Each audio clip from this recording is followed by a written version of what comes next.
मैं रश्मि चौधरी। केदार जी मेरे बहुत पसंदीदा कवियों में से एक हैं, क्योंकि मुझे इसलिए अच्छे लगते हैं क्योंकि उन्होंने एक जगह लिखा है, ओ मेरी भाषा मैं तुमसे प्रेम करता हूँ, क्योंकि तुम मुझे अपनी लगती हो। ओ मेरी भाषा मैं तुमसे प्रेम करता हूँ। उनकी एक कविता बनारस जो मुझे बेहद पसंद है, वो मैं आज ज़रूर आप लोग के सामने पढ़ूँगी। तो आइए मेरे साथ जुड़िए। इस शहर में बसंत अचानक आता है, और जब आता है तो मैंने देखा है, लहरतारा या मड़वा जी की तरफ से उठता है धूल का एक बवंडर, और इस महान पूरे शहर की जीभ किरकिराने लगती है।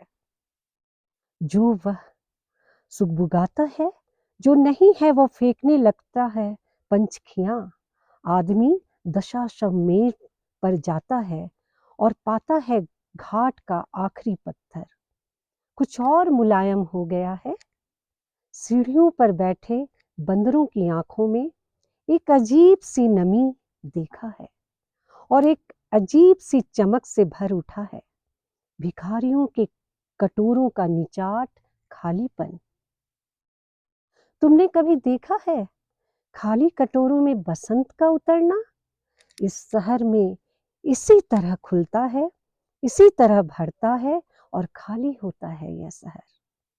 इसी तरह रोज रोज एक अनंत शव ले जाते हैं कंधे अंधेरी गली से चमकती हुई गंगा की तरह।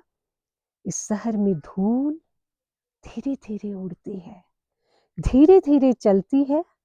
लोग धीरे धीरे बजते हैं घंटे। शाम धीरे धीरे होती है, शाम धीरे धीरे होती है। यह धीरे धीरे होना, धीरे धीरे होने की सामूहिक लय दृढ़ता से बांधे है समूचे शहर को।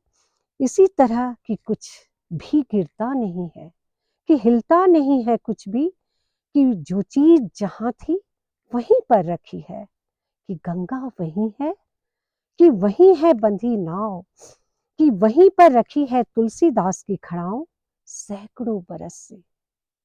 कभी सही सांझ बिना किसी सूचना के घुस जाओ इस शहर में, कभी आरती के आलोक में इसे अचानक देखो। अद्भुत है इसकी बनावट।